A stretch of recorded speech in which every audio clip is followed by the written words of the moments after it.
Go figure. Permission to speak on behalf of the American people, Dana?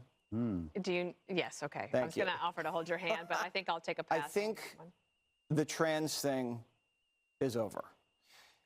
We have accommodated the trans for quite some time. They're demanding more visibility, Greg. The only thing more visible than the trans is Taylor Swift or Kilmeade. I see more stuff about trans than anything. Yeah, that's last Sunday, day of Transgender Visibility Day, which this year fell on Easter. Why? Because Easter changes every year, and someone who calls himself a good Christian should know that. But Jesse Water was deeply offended with this, and he's decided to speak for all Americans that this trans thing is over. This is part of a 3-year assault on the transgender community, our fellow Americans by the extreme right. They literally announced they're going to do this. Christopher Rufo said he was going to do this. And now that hatred is dividing our country and attacking innocent Americans, some of the most vulnerable people in our community. So here in Missouri, there's been a coordinated assault that's peeling away the rights of people who just want to live their lives in peace. Instead, they've been ruthlessly attacked over and over. They've been called monsters and ostracized in the most dehumanizing ways. Last year, the Missouri legislature passed bills rolling back their rights to play sports and get the needed transition care that medical science approves of. I want you to watch this next report from our local Fox station on how many people they're targeting in an effort that this effort last year ate up most of the Missouri's short legislative session. It's not a long session. They spent the entire time talking about this issue. There's 2 things for this clip. The number, and look at this last guy. Let's roll that clip.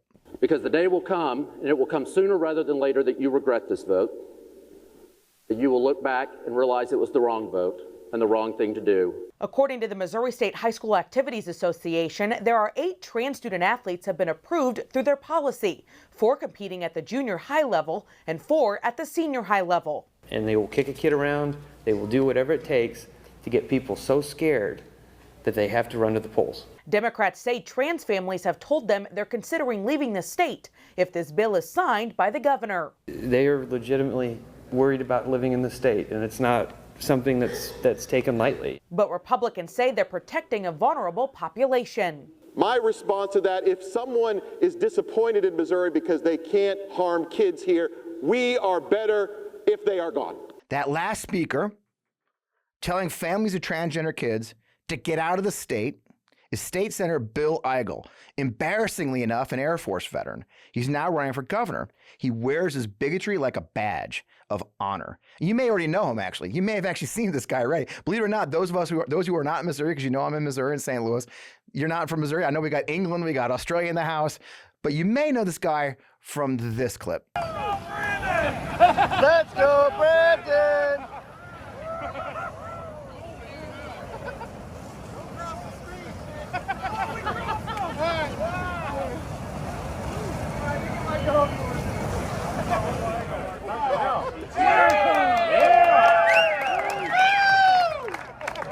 Yeah, the flamethrower idiot. That's him and Nick Shore, another extreme far-right bigot that lives right here in our state. Look, you don't have to be a genius to get the message, okay? You don't have to be clever. You have to be willfully ignorant not to see the messages. They're sending a message loud and clear of hate and discrimination, targeting a tiny number of families. You heard that number, 8 kids. 8 kids out of hundreds of thousands of kids playing sports in Missouri. They're targeting 8. So we've heard lots of these bigots' opinions. We've heard Jesse Waters. We've heard congressmen. We've heard the far-right nut jobs like Charlie Kirk. You know what? I think it's time we hear from the other side of the hatred. So I'm really excited to have a guest that's going to show us the other side of this conversation and what it really means to be the target of this kind of hatred and how you fight back. I'm Fred Wellman, host of On Democracy, the FP Wellman, and you're here in the MeidasTouch right now. So let's get on with the show.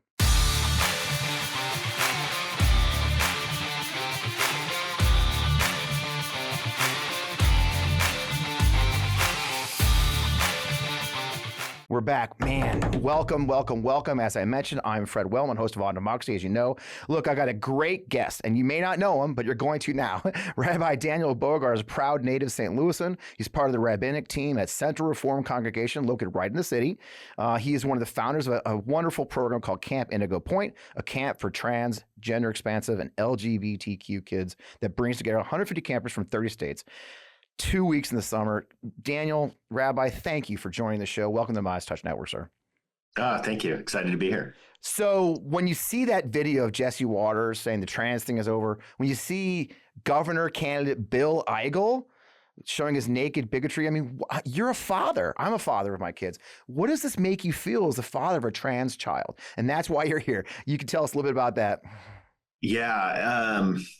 Look, I live my life with a level of fear of my government that I am just starting to realize is abnormal and is changing me in every way, has changed me as a rabbi, has changed me as a parent, as a husband, as a citizen. And I think it's true. I think when you look at the totality of what the Missouri legislature has focused on these last few years, they absolutely are trying to make this a state free from trans people, particularly free from trans kids and their families. I've been a part of a group of parents who keep showing up in Jeff City, keep showing up in the Capitol to fight for our kids. And it's depressing because my family are the only ones left. Wow. Of these 7 families we have been fighting with for these years, the rest of them have left. They have fled the state. And they use different languages for themselves. Some of them say that they're just leaving. Some of them call themselves internally displaced refugees. But the reality is we are all leaving because of our government, because of its attempt to make this an inhospitable state for us. That's shocking to me. And how old is your child? My kid's 10. He's super well adjusted. He's popular. He's always having friends over, and he's one of the best athletes in his class. And he's a pain in the tuchus. And he's a 10-year-old. He built his own computer. He's a regular 10-year-old kid who happens to be trans. Right. And that's the thing. And it's Missouri basically spent an entire legislative session to pass a law that banned transgender athletes and affecting a grand total of 8 kids. And it just feels like, how does that make you feel as a family, as a father, when there's such a laser focus on essentially your family and a few others? I think I mentioned it earlier. It's like, I'm a dad. I'm a tiger dad. It's like, I will cut you, man. And I can't imagine what that must be like to face down. I've seen clips of you at the state Capitol facing these bigots. They just ignore you. How does your family feel? I had no idea everybody had left, first of all, and it's shocking to hear that. Yeah, they're all leaving, and I get why they're leaving. And truthfully, we would be gone if it weren't for the fact that this is home. My kids are growing up as the 4th generation, not just in St. Louis, but in our family home that my grandpa built for us. Built for himself. My dad grew up here. I grew up here. My son's growing up, in fact, in my childhood bedroom. My parents still live here in St. Louis. My brother is here. But if it weren't for that, we'd be gone also. It's brutal. It's really brutal. And you go down to Jeff, and look, the reason I keep going down is because I don't know what else to do. Like you said, you called yourself a tiger father. I like that. Because to me, it just feels like when they're coming after your kid, when your government's coming after your kid, you don't get to quit. And so if this weren't home, we'd be gone. But you go down and you listen to these legislators, the most powerful people in our state who are making our laws, talk about us as abusers, talk about how our kids are trans because they weren't loved enough by their parents. We've had state legislators, a state senator ask a kid what their genitals look like during a hearing.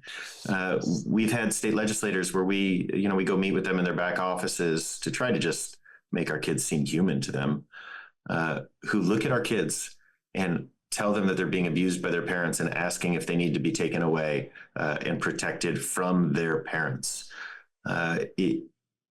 It's wild here. And it's a reality that I think most Missourians and frankly, most Americans who are not involved in red state politics just do not see. The levels of Christian nationalism, the level of totalitarianism that is rising. I say this with the full weight of being a rabbi.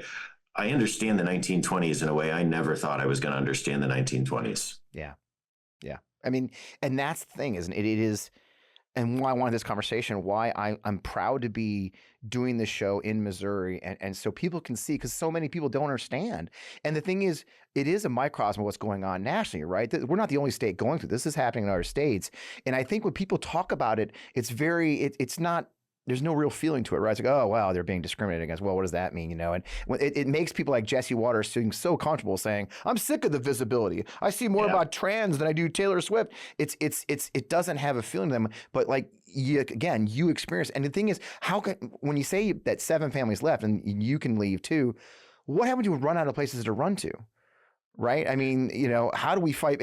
That's what they want, right? They know it's not just Missouri. This is my friend David Pepper, laboratories of autocracy. That's what state legislatures are, laboratories of autocracy. And that's you are living it, right? You are truly one of the people in a goddamn petri dish, if you will, of this laboratory of autocracy in a way, isn't it? It's the fear that we live with at night. The Family Services has been sent to investigate families like mine in Texas and in Florida. And when my wife and I are up in the middle of the night, and most of the time when Missouri's legislature is in session, we are up in the middle of the night. It's the fear of, what do we do? What do we do if they come and knock at our door about our kids? And, thank God we live 22-minute drive from Illinois. Yeah. Where we are. And we think about that a lot, of what it would mean to just get our kids, jump into a car and drive if we had to. But then what happens when the next Republican comes into office in the White House? And what happens when the Senate has become generationally unwinnable for Democrats because of the way that the populations are shifting in the United States? And what happens now that we have a Supreme Court that we know will not protect us? Is Illinois far enough? Is Illinois safe enough? It's just wild, the sorts of conversations that we are having that I never thought I would have as a white Jewish American who grew up here. And that's so important to understand, right? It is understanding. Like we always say, it couldn't happen here. And those who watch the show know I talk a lot about my military experience, talk about my Iraq experience. I've told a story multiple times here on the show, for those who haven't heard it, where I remember sitting in mud huts in Iraq in 2003, having conversations with Iraqi civilians about what it was like to live under dictatorship, under an authoritarian government for 35 years, and the horrifying stories of the men pulling up into black SUVs at night and the family next door disappearing. And I remember saying, I just thank God I live in America where that's not the case.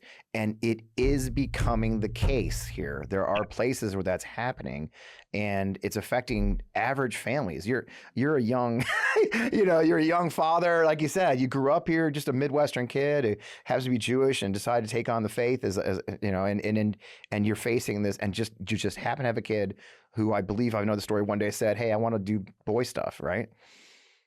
Yeah, look, I'm happy to share about my kid's story. He, from the very first moment that he could express any opinions, he was picking boy stuff. Yeah. He was a 2- and 3-year-old kid. He's a twin. And his sister was, princesses and purple and rainbows. And he was grabbing his older brother's trucks and trailers and stealing his older brother's clothes. He always wanted to be wearing boys' clothes. And then as he got older, gosh, I think he was 4 or 5. I will never forget the night I put him to bed, and he asked me if God could make him over again as a boy. Wow. Yeah. I didn't sleep that night. Because there'd been this background. So we understood that this was heavier than just a random question. And then he started begging for a short boy's haircut, and we processed our own internalized transphobia and first, cut it to his shoulders and then his chin. And the day we gave him a short boy's haircut, he looked at us and he said, "I'm a boy." And that was the end of it. And I can't tell you what a not big deal this has been in our lives and in our world. I know we live in a bubble, but he has 4 incredibly supportive grandparents who didn't totally get it. But went very quickly from not getting it to being fierce defenders of him. He goes to a school which celebrates him.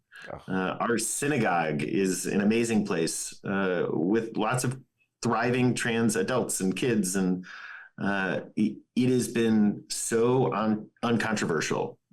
His twin has ADHD. There's no question that is way more impactful in our home than having a trans kid, except for the fact that immediately we understood that our government was at war with us. In fact, the first people we told that our kid was trans, first time I think I had said it out loud was to the General Laws Committee of the Missouri House of Representatives.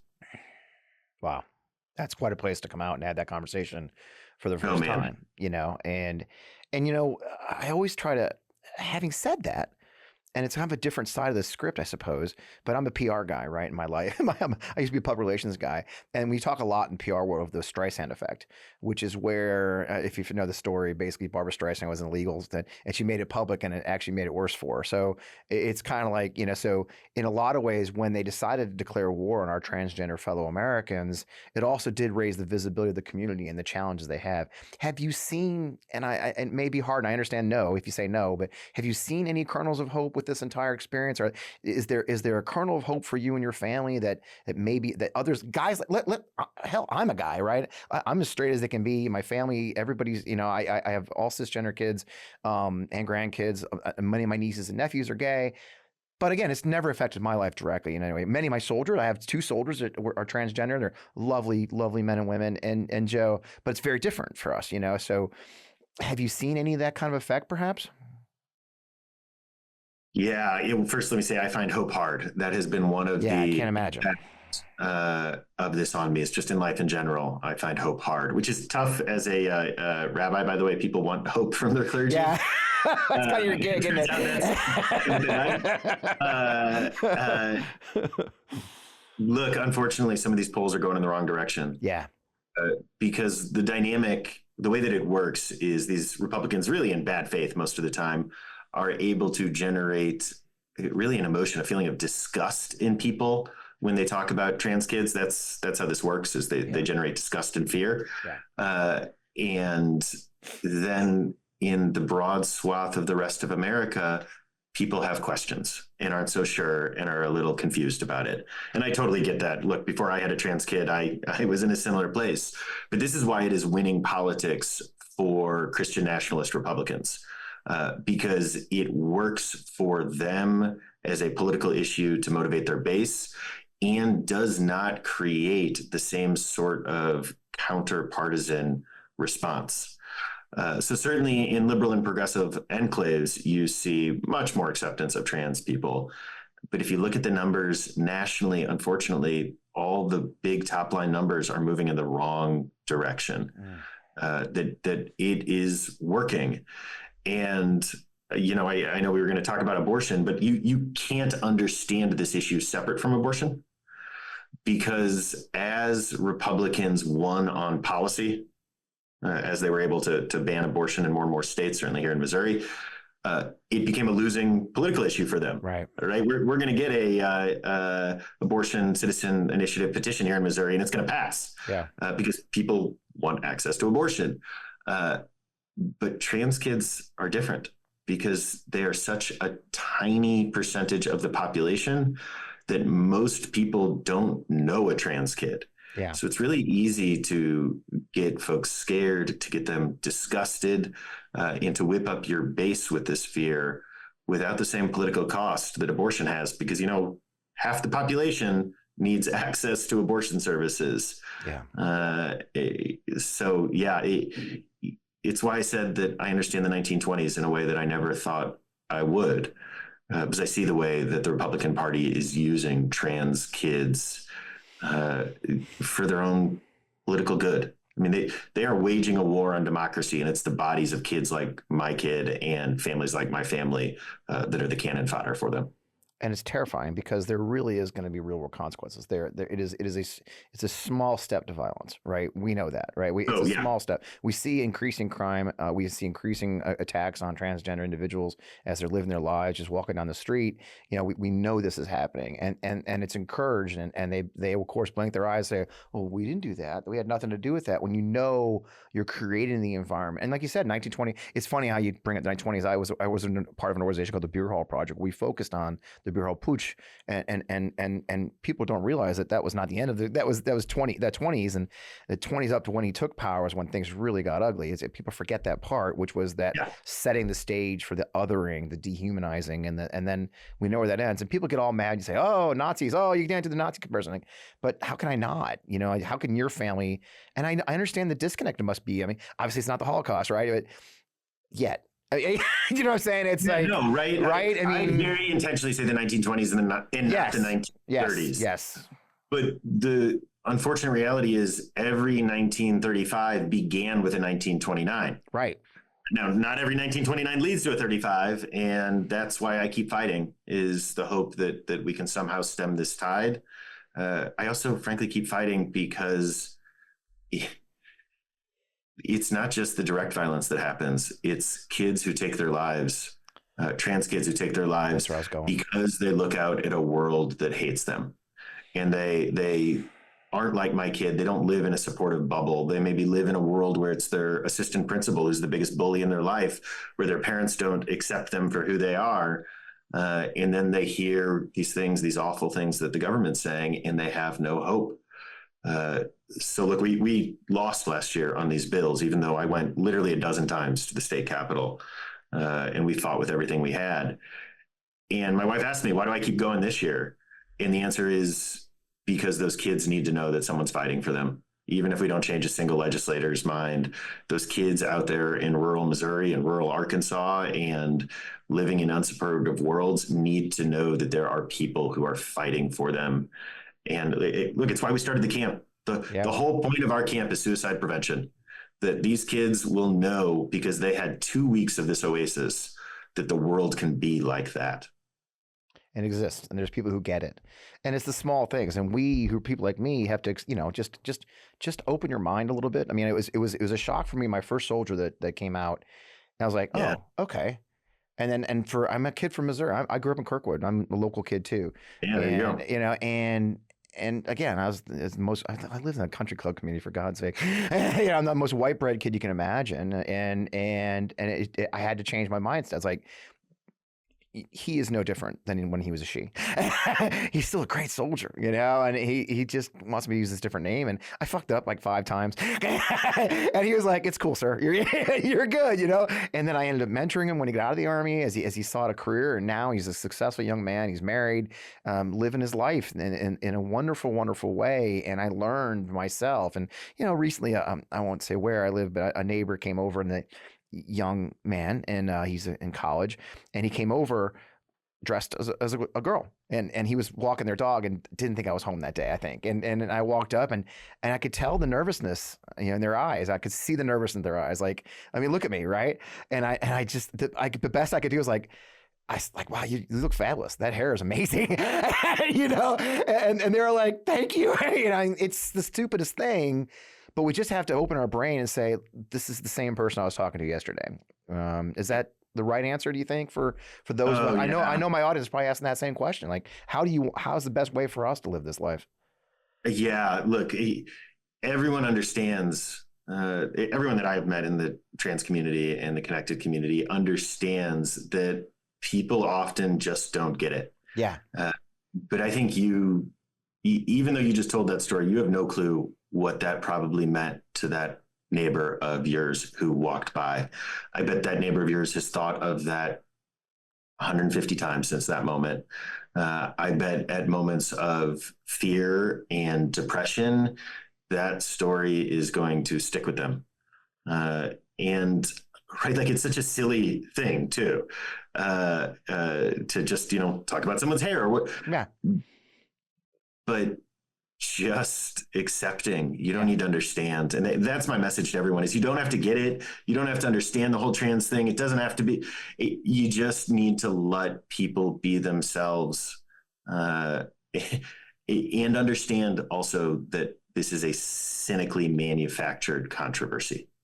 Right, going back to your earlier point, the reason there is so much more attention on trans folk is not because trans folk are being more visible. Oh. It's because Republicans are using trans bodies as cannon fodder for their war on democracy, right? And that's what they do. They attack trans people. They get folks scared of trans kids, and then they go and gut our democracy while no one is looking. And our public schools. And it is a chain of events, right? Because, well, obviously that's being forced upon them by the kids. And then it's our public broadcasting because, well, everybody's saying it's okay. I mean, you see the chain of events. I just saw an interview at a MAGA rally the other day where, this idiot dad's like, well, they're teaching our kids to be gay in school now. It's like, no, that's not how it effing works, dude. You're right. It is the perfect line to pull. And too many in our community, too many even on our side of this battle, let's be honest, are grabbing onto that string. I have friends who say, well, I kind of like school choice because, okay, you're just a sucker at this point then, aren't you? Yep. That's how it works. So I do have to ask, and we were talking about abortion, and I do want to talk about that in the sense of, they go together, right? You've been very, very active in the pro-choice movement. You've been very active in allowing women to have reproductive freedoms. But to be clear, a lot of that does come from your faith. You're as well as this, right? The rabbinic faith. And I think a lot of us who are not Jewish can you explain a little bit to those of us who understand, like, how does your faith drive? I mean, your faith is driving your drive on the pro-choice movement. Your faith is also driving your support of your child. How does that tie in for those of us who may not understand that? Yeah, look, there are specific pieces of Jewish custom and Jewish law and Jewish understandings that relate to these. But I actually think the bigger issue is Jewish history. Okay. For most of the last 1,500 years, 2,000 years, Jews have been the despised minority in the places that we have lived. Yeah. Most Jews, their great-grandparents were ethnically cleansed from somewhere different from where their great-grandparents had been ethnically cleansed from, and keep going back. And that has built a sensitivity, particularly to diaspora Jews. Israelis are often a different story, but to diaspora Jews, to the ways that right-wing populism is always going to eventually come for us. Maybe populism in general is always going to eventually come for us.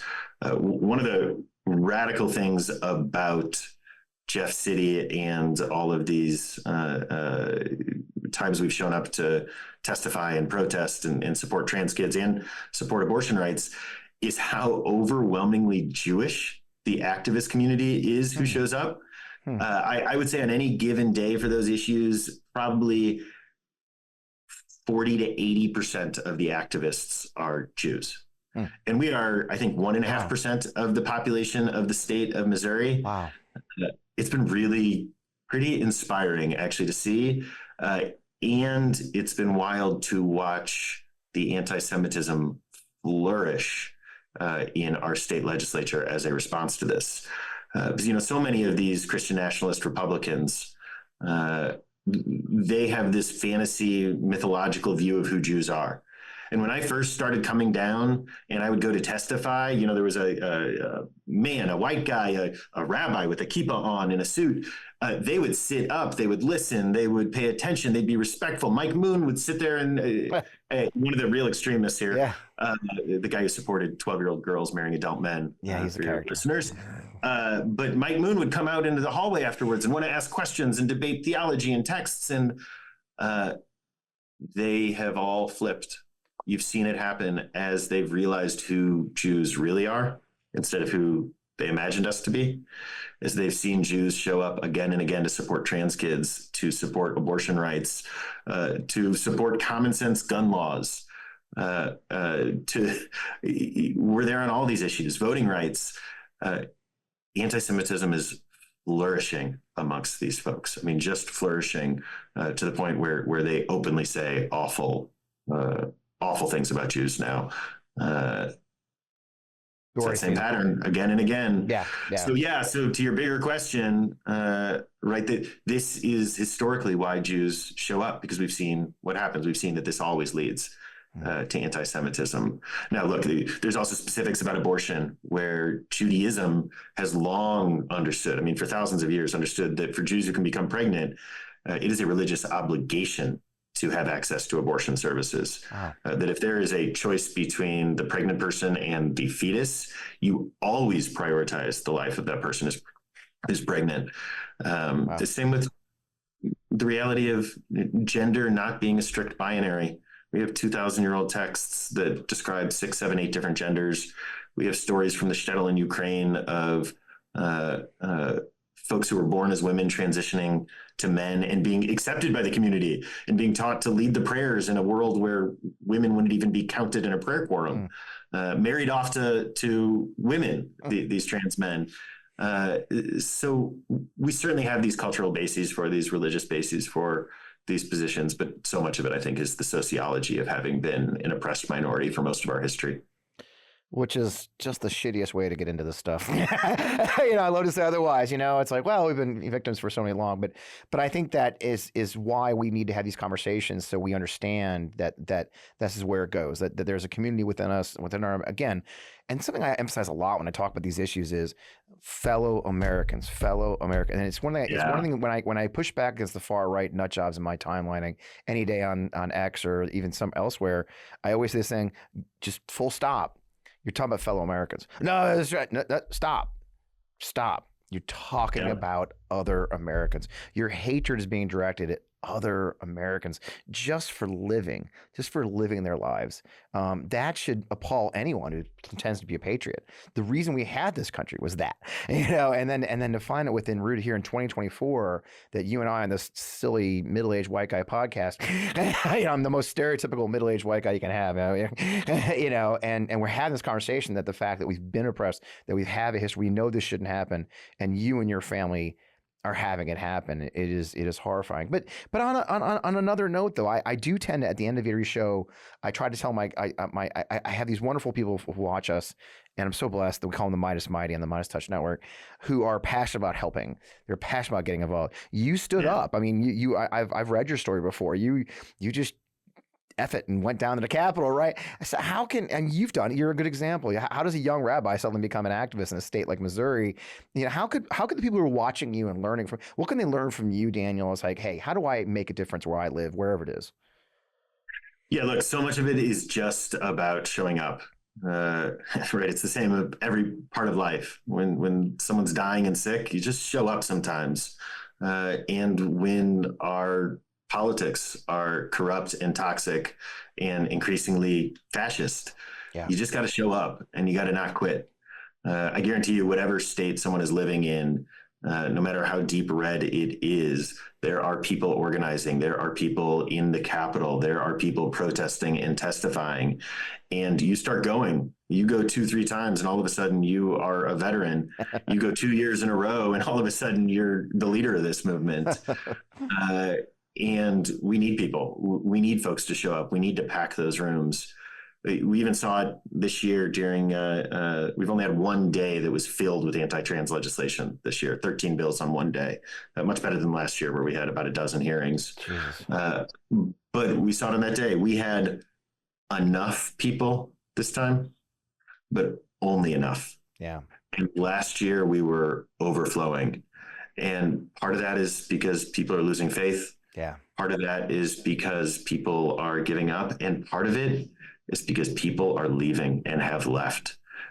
So many of those people in the activist community, particularly around trans kids, are just gone because it's too scary to live in a reality where your attorney general puts up a web form asking neighbors to rat out other neighbors about gender transitions. Right. When Andrew Bailey, our attorney general, did that, my wife and I were out of town and someone was staying with our kids, and we flipped out, called the person who was staying with our kids and talked about, if someone comes to the door, you just shove those kids in the minivan, you drive across the lawn, you get on the highway, you don't stop for red lights or anyone until you get to Illinois, which is crazy, right? That's our reality and that we think of Illinois that way. But so, yeah, I mean, back to your question, folks just need to show up. We need to replenish those ranks. And I'm telling you, you keep coming and you're going to be a leader of this movement in about 15 minutes. And it can't be just left to you. like you said, our Jewish community is at 1.5%. Our transgender community is microscopic. It's going to take people like me. It's funny. I tell the story. Years ago, I was invited to speak at an HBCU, a historical black university, on diversity. And the professor would call me. I'm like, you're a great diversity. I know. I said, what was his name? Frankie. Anyway, he called me and This is affirmative action in I'm practice. white, right? And he's like, no, but you're a veteran and you've been very involved. I was a veterans advocate at the time. And I called a classmate of mine from West Point, who's just a wonderful, and I think Ron Steptoe, if you're watching, thank you. And Ron has just been a wonderful mentor to me, African-American classmate. And I called Ron, what am I doing here, dude? I don't feel equipped to be at an HBCU talking about things. And Ron just was eloquently, in a nutshell, without going the whole conversation and exposing his privacy, he said, look, we need allies. There would be no MLK. There would be no, if MLK had LBJ, there wouldn't be, and so It's important to be an ally. It's a reason I have these posters. It's like, if I can just make the world understand that without allies, if those of us with privilege don't help those without, then we all fail. And it's America in 2024. I'm so blessed to have the privileges I do. I went to West Point. I went to Harvard on the taxpayer's dime because I happen to be an Army officer. Now I have this privilege to have this platform with these wonderful people watching and caring and leaving wonderful comments. The great thing you'll find, Daniel, is you can actually read the comments on this show. It's really cool. I know after my, and I'm blessed with that platform. It is a privilege in every way. I am privileged. Call it whatever you want in the front of that, whatever the term is, but I am privileged. And if privileged people like us, who look like us, who are watching this show, and you don't step in for those who aren't, then we all lose. Power obligates. It's just how the world works. Yeah. Look, I've referenced it a couple times, but I would also say Christian nationalism is coming for all of us. Yeah.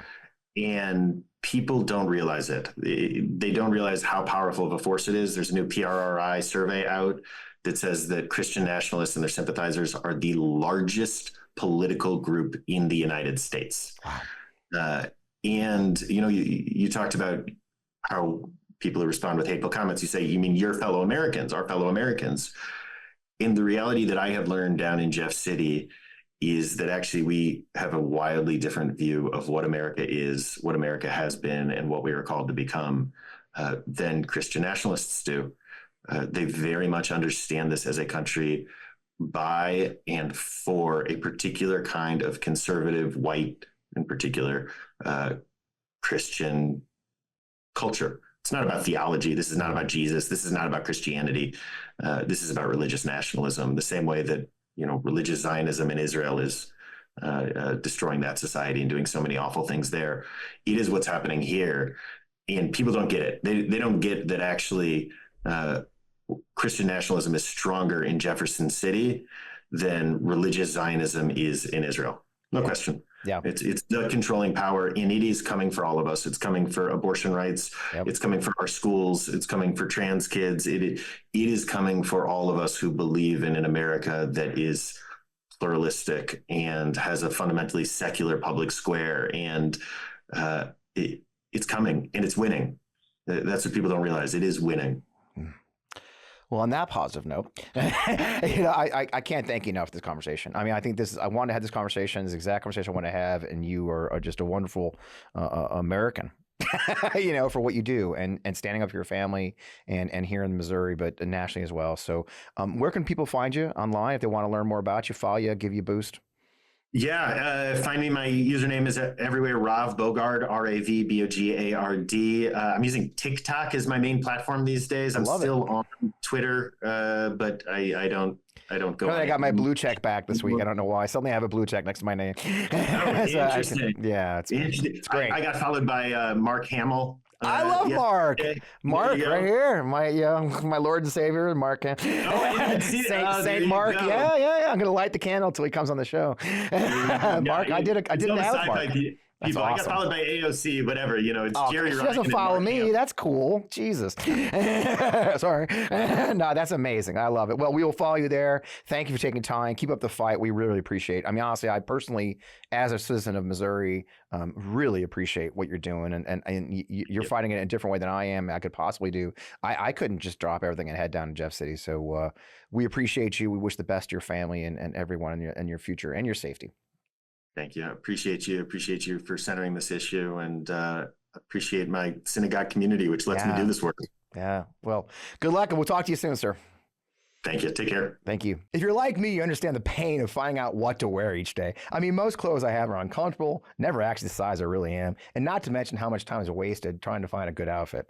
And when you do have a good fit, you can only wear it for a few hours. We have to change for an important meeting or dinner and find a new outfit.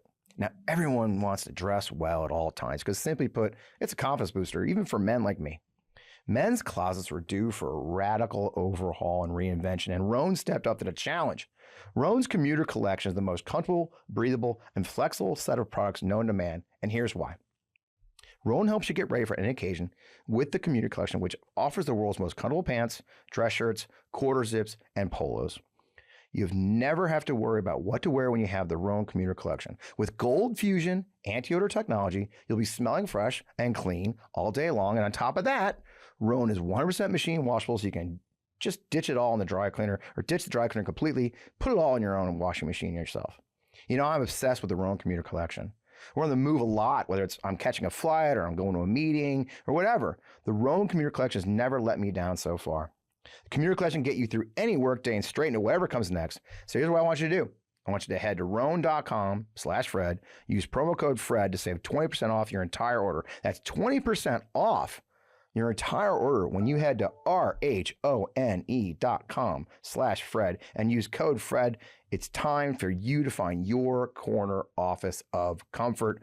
Check out our sponsor, Rhone. I hope you'll buy some outfits today. You know, this may shock you, but I'm a bit of a fan of good quality bath and body products. So I'm excited to introduce you to Sugar and Spruce. It's a woman and family owned and operated small business. It's all about making your bath time routine feel like a treat. At Sugar and Spruce, they believe that indulgence and self-care can go hand in hand. That's why they craft their products with the philosophy of fun, all while keeping them oh so good for you. It's all about finding the perfect balance, like a foam party for your senses, without any harsh chemicals or nasty preservatives. And guess what? They've got a little something for everyone under their umbrella. That's right, ladies, gentlemen, even the little ones can enjoy the magic of Sugar and Spruce bath products. It's a bath time extravaganza for the whole family. So, you know, look, whether you're a bath aficionado, a bubble enthusiast, or just someone who wants to add a sprinkle of joy to your day and have a great start, Sugar and Spruce has you covered. They got bath bombs that sizzle, bath salts that transport you to a serene oasis, and handcrafted traditional soap, which I just love, to make your skin feel fresh and clean, as well as a line of products just for men. Support a women and family-owned business. A family, you know, you might even recognize the name when you check it out. And treat yourself to some blissful bubbles today. Now, head over to their website today at sugarandspruce.com and give yourself the gift of indulgence by entering the code FRED, and you'll get 20% off your first order. That's right. If you shop online and use code FRED at checkout, you'll get a whopping 20% off your first order of handmade bath and body products straight from Fredericksburg, Virginia. That's Sugar and Spruce, SPRUCE.com. Sugar and Spruce bath products, where the everyday routines become extraordinary treats. I actually got emotional on that one. I just want you to put yourself in the shoes of a father, young father with kids, and you heard what he said. They have go bags. They live in St. Louis, Missouri. I had a go bag. Go bag is something we develop in the military and the State Department elsewhere. Any job that is in danger. So like if you're at an embassy, for example, in a dangerous country, you pack a go bag. It's a common thing. And what that is your bag with all your items, like your passport and personal items and stuff. And you have about 3/4 packed. And when something breaks out, when things go wrong, you stuff your stuff in your bag and you go. And what I literally just heard is that a rabbi of a lovely community, a synagogue here in my hometown where I grew up, probably has go bags for his family and kids in case the legislature decides to outlaw the existence of his family.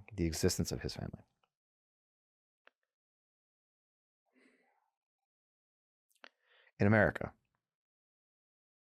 in 2024, because a supermajority of our legislature run by extremist, far-right, Christian nationalists, and worse, has power. So when people ask you the stakes of this election, of putting Trump back in power, of allowing Moses Mike Johnson to stay as the House Speaker, flipping the Senate, wake up. Wake up. The stakes have never been higher. This isn't a theory. The reason I want to have this conversation this week, and it's heavier than we usually do, is because we've got to wake the fuck up in this country. That we are in real danger of authoritarianism. We are in real danger of fascism. If you don't doubt that for a second, listen to the conversation we just had. The 8 families that he was involved with originally trying to fight the transgender laws in Missouri, 7 are gone. They fled the state for safety elsewhere. What happens when you run out of places to run, folks? This is the reality in many parts of our country right now. I don't know. How many of you, I love when people comment in the comments like this. It's like, well, you can just leave.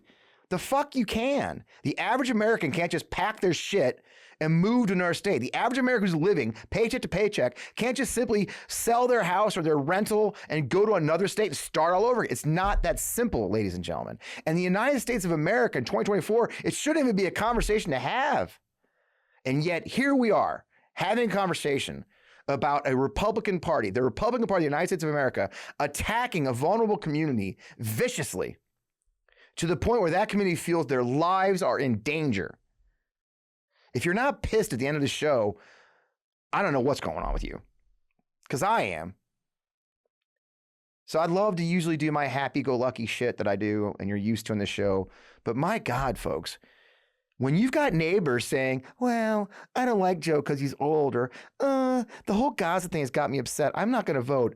Wake the fuck up. Because we're not going to have a country that we can live in if we don't get off our asses and fight for it. So, on that positive note, I appreciate you being here. I love the Midas Mighty. I love all of you for being here. I hope you appreciate this conversation. Share it. Share this one, okay? Share some of the clips we'll be putting on social media. We have to have this conversation as uncomfortable as... I'm not going to lie to you, folks. I was nervous about this conversation. Matt jokes. So I know there's a tradition here at the studio. When I walk in every week, I tell Matt, the producer, I'm not ready. And then I'm nervous. And he goes, you're ready. Stop being an idiot. But I got to tell you, I was a little anxious about this one. I don't have a lot of exposure to the transgender community and the challenges they face.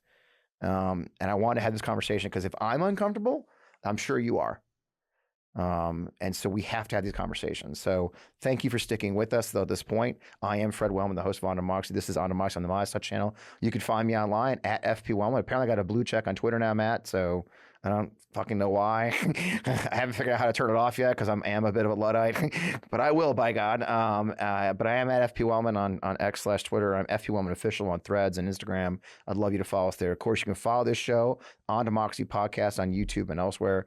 As always, right here in the MeidasTouch Network every Friday night at 11. Our new series of In the Hot Seat is just doing gangbusters right now. I interviewed Chuck Hubbard this week, who is taking on the awful, terrible Virginia Fox in North Carolina 5, who actually has a chance because they redistricted her district and she got Greensboro now. So watch that one. That's in the hot seat on the MeidasTouch with Chuck Hubbard. In the meantime, I don't know what to tell you, folks. You hear it every week. Get in the fight. Get in the fight. Because if we don't, we're not going to be having these conversations next year. See you next week.